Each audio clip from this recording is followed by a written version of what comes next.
Bon vendredi les filles, j'espère que vous allez bien et que vous avez passé une belle semaine. Donc, bienvenue sur le podcast Élite. Pour celles qui ne savent pas, à chaque vendredi, je sors un podcast qui fait un résumé de ma semaine avec mes clientes, avec peu importe, des fois ça va être des sujets, des Q&A, bref, toujours dans le but de vous donner la bonne information pour que vous ayez vous aussi des résultats au niveau de votre transformation physique. Cette semaine, j'ai adoré ça parce que, dans le fond, j'avais une athlète, donc une cliente, que c'était sa première compétition. Donc, je l'ai accompagnée pendant 16 semaines. En fait, on a fait sa prep sur 20 semaines pour prendre un peu d'avance. Fait que c'est ça. Pendant ces 20 semaines-là, je l'ai accompagnée pour qu'elle soit capable d'aller sur le stage dans la catégorie wellness. Et ça s'est super bien passé. Elle a gagné la troisième place dans sa catégorie. Puis c'était une bonne catégorie. Il y avait quand même beaucoup de filles. Donc, je suis extrêmement fière et contente pour elle. Elle a mis vraiment tous les efforts, puis ça l'a porté fruit. Donc, dans le fond, pour celles qui ne savent pas, moi aussi, j'ai déjà compétitionné. Ça fait quand même assez longtemps. Ça doit faire un bon 7 ans, là. Fait que, là, 7 ans, ça faisait déjà 2 ans que je m'entraînais, que je faisais des programmes d'entraînement, que je suivais une structure alimentaire. Puis je m'étais dit à ce moment-là, pourquoi pas faire une compétition? Puis moi, c'était dans la catégorie bikini. Donc, la différence entre wellness et bikini, c'est que les wellness vont avoir des plus grosses jambes euh, un peu plus de glutes aussi, puis bikini sont faites un petit peu plus petites, donc un peu moins de masse musculaire au niveau des jambes, mais il faut quand même avoir des bons glutes, puis des bonnes épaules aussi. Fait que moi, à ce moment-là, c'est ça, j'ai fait ça. Puis par la suite, j'en ai pas fait pendant plusieurs années. Puis en 2020, avant la COVID, je m'étais dit, ça y est, je remonte sur le stage. J'ai eu le temps de travailler mes points faibles. J'ai pris de la maturité musculaire parce qu'on s'entend qu'à 20 ans, puis si je remonte en 2020, j'en avais 25. On s'entend qu'une fille de 20 ans puis une fille de 25 ans, ça n'a pas la même maturité musculaire. Fait que moi, j'ai continué à m'entraîner pendant toutes ces années-là. Donc, c'est sûr que j'ai travaillé mes points faibles. Puis je m'étais dit, pourquoi pas recompétitionner? Fait que j'ai fait une préparation pendant l'été 2020 parce que j'étais censée de compétitionner en automne. Puis, étant donné que c'était dans le temps de la COVID, ben, ils ont refermé les gyms 3 semaines avant ma compétition. Donc, j'ai fait la préparation pendant 13 semaines, puis à 3 week-out, ils ont fermé les gyms. Donc, bien évidemment, je n'ai pas pu monter sur le stage. Euh, Fait que c'est ça. Bref, j'ai fait un photoshoot au moins, mais j'ai fait le processus sans pouvoir arriver au grand jour, comme on dit.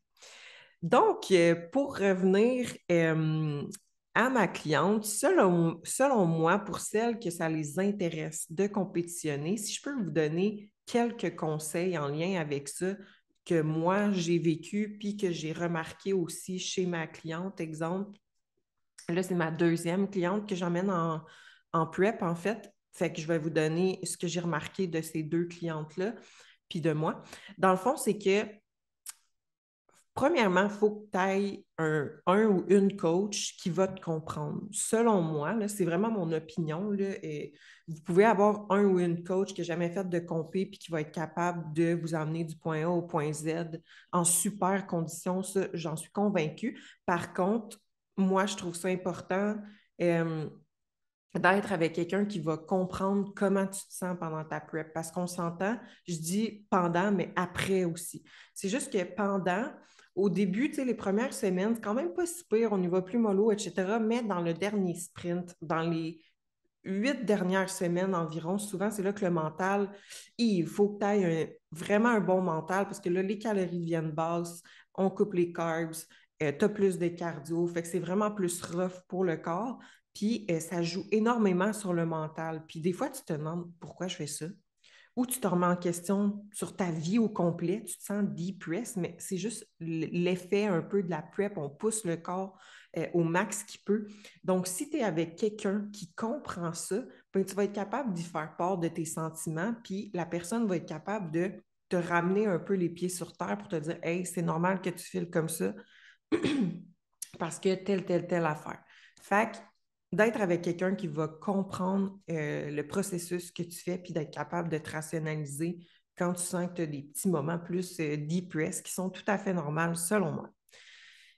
Puis un autre point qui est important, c'est de le faire pour toi et non pour les autres. Parce que si tu le fais pour les autres, euh, ton après-compétition, donc ta reverse, de ce que j'ai remarqué, va être plus difficile. Parce que si tu le fais pour toi, tu vas être plus, comment je pourrais dire, tu n'auras pas le sentiment que tu dois prouver quelque chose à quelqu'un, sauf à toi. Fait que tu vas moins te sentir, comment je pourrais dire ça, redevable aux autres si tu le fais pour toi, que tu gagnes ou que tu ne gagnes pas, tu vas être quand même fier du processus. Puis il y en a que quand ils le font pour les autres puis qu'ils ne gagnent pas, ça les fâche, mais ils oublient tout le chemin qu'ils ou elles ont fait pendant leur process, dans le fond. Donc, il faut que tu le fasses pour toi. Puis quand tu le fais pour toi, parce que ta compétition termine environ 4 semaines après ton show. Puis ça, on n'en parle pas assez souvent, mais honnêtement, c'est plus difficile que la prep en tant que telle. Parce que quand on en remet à monter les calories, baisser un peu de cardio, le métabolisme met à rouler à côté, puis nos hormones, ils se replacent si on veut. Fait qu'on a hyper faim après le jour du show. Donc, c'est important de faire une bonne reverse pour éviter justement de prendre du poids trop rapidement puis de sentir plein de rétention d'eau, prendre du gras, etc. Donc, si tu le fais pour toi, selon moi, ta reverse doit être beaucoup plus facile que si tu le faisais pour les autres. Parce que si tu le fais pour les autres, tu vas dire, bon, ben c'est fait, le show, il est fait, maintenant, je peux manger qu'est-ce que je veux. Non, il faut que tu le fasses pour toi. Fait que si tu le fais pour toi, ben pour toi, je me répète, ça va être important de suivre ton plan alimentaire que vous avez prévu, toi et ta coach, pour que ça se passe bien, dans le fond. Donc, c'est des petits éléments à prendre en considération avant de penser à vouloir compétitionner. Puis, une autre chose, c'est de laisser le temps à ton ou ta coach de connaître ton corps un peu. Tu sais, arrive pas à 16 week-out, salut, j'ai besoin de tes services parce que j'ai une compétition dans 16 semaines. Non. Fait que, tu sais, celle que j'ai eue en fin de semaine, qui a fait la compétition puis qui a gagné troisième place, ça faisait déjà quelques semaines, quelques mois que je travaillais avec elle. Puis par la suite, on a embarqué dans son 16 semaines de préparation de compétition. Donc, je savais déjà un peu à quoi qu'elle réagissait bien, est-ce qu'elle s'entraînait fort, etc., etc. Donc, voilà. Puis pour vous parler du week-end, en fait, c'est que c'était le dimanche. Donc, elle a fait la summum classique.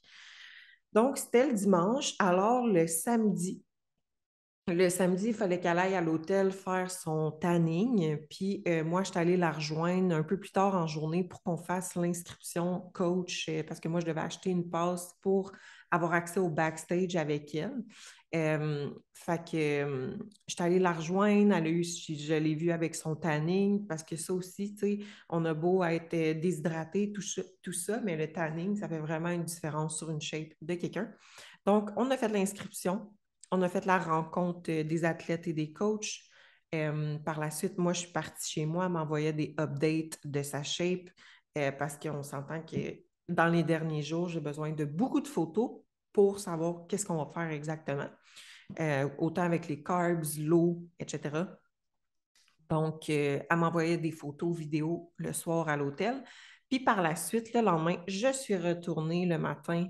euh, En fait, le show était au Cégep à Montréal, je ne me souviens plus du nom, mais c'était dans un Cégep, dans une salle. Fait que je suis allée là-bas, je l'ai vue, fait que là, elle était plus déshydratée, donc on l'a fait carber le matin, elle a mangé un déjeuner avec des carbs. Après ça, backstage, elle a mangé des carbs aussi, on l'a fait pomper, fait qu'elle a fait le préjugement. On a vu qu'elle était dans le milieu, donc je me suis dit, normalement, ce n'est pas garanti à 100%, mais normalement, quand tu es dans le milieu, c'est un top 3. Donc, je me suis dit, good. Puis là, dans le fond, c'est qu'il faut qu'ils passent les autres catégories. Après ça, on a un break. Puis après ça, c'est le show du soir et c'est là qu'ils disent c'est qui les gagnants et gagnantes de chaque catégorie.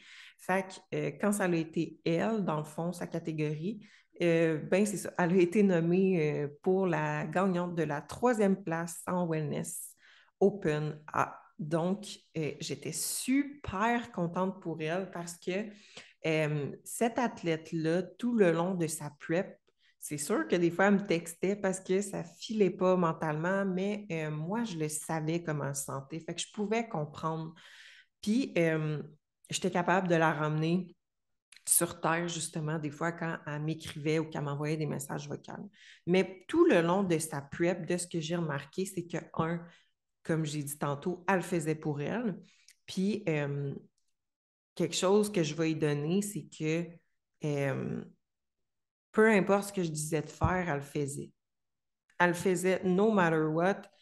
Puis jamais, jamais, jamais, elle m'a parlé de bouffe. Jamais elle m'a dit, Sarah, j'ai faim. Sarah, c'est arrivé peut-être une fois, là, puis c'est normal, mais jamais elle m'a dit genre, ah, j'ai tellement hâte après la compétition pour manger du dessert. Ah, j'ai tellement hâte à la compétition pour manger des frites ou des affaires de même. Fait que j'étais comme, wow, honnêtement, c'est rare que je vois quelqu'un faire une préparation de compétition puis qui ne me parle pas de bouffe. Fait que ça, je vais lui donner. Fait que vraiment, moi, ça m'a indiqué qu'elle faisait vraiment pour elle puis que son laser focus, il était vraiment à bonne place. Fait que honnêtement, ça m'a vraiment impressionné d'elle. Puis c'est quelqu'un qui est jeune. Elle a 20 ans. Fait que pour une fille de 20 ans, avoir ce mindset-là, j'ai été vraiment impressionnée. Mais c'est ça que ça fait quand tu as les intentions aux bonnes places, quand tu le fais pour toi, quand tu le fais pas pour les autres. Elle s'en allait là pour faire son show, peu importe c'était quoi la finalité, elle le faisait pour elle. Puis c'est ce qui a fait en sorte qu'elle a eu une super condition, puis qu'elle a réussi à gagner la 3e place aussi. Fait que c'est ça. Pas le faire pour les autres, le faire pour toi. Elle a pratiqué son posing aussi tout le long de sa prep. Des fois, elle posait genre 1 heure de temps par jour.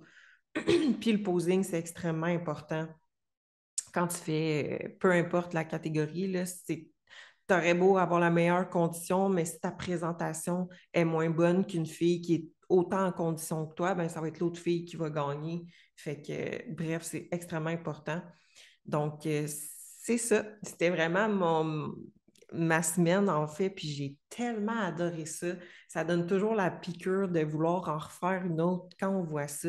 Toutes les athlètes, tu te dis, wow, toutes ces personnes-là ont fait ça. C'est incroyable. Fait que, bref, j'ai tripé.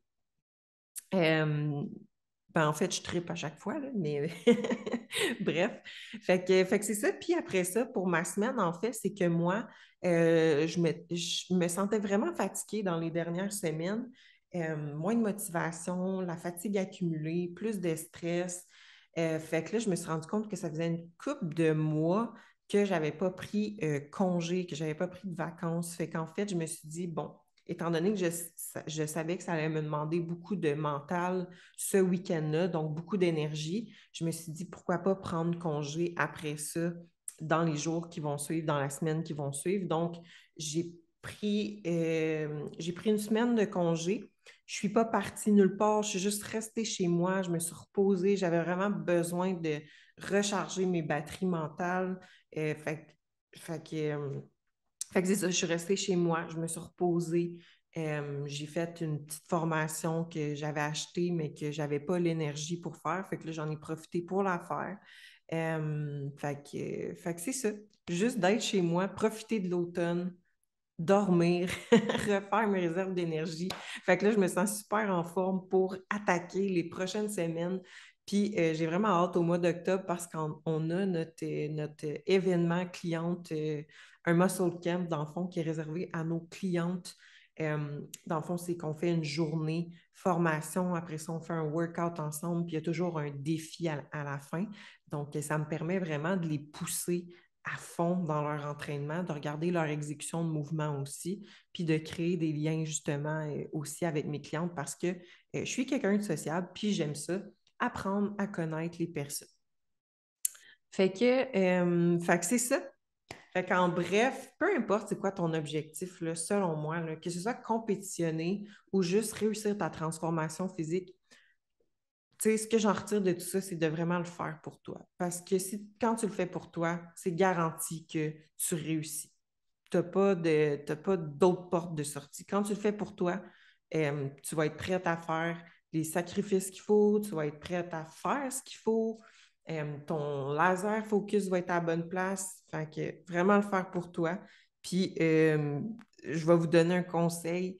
Prenez des congés aussi, puis ça, c'est en lien avec moi. Des fois, on veut toujours pousser la machine à fond, on pousse, mais c'est important d'avoir au moins quelques jours pour vous, une fois de temps en temps, pour juste vous reposer, puis mettre votre cerveau à off pour refaire votre énergie. Donc, voilà pour le podcast de cette semaine. On va se parler la semaine prochaine.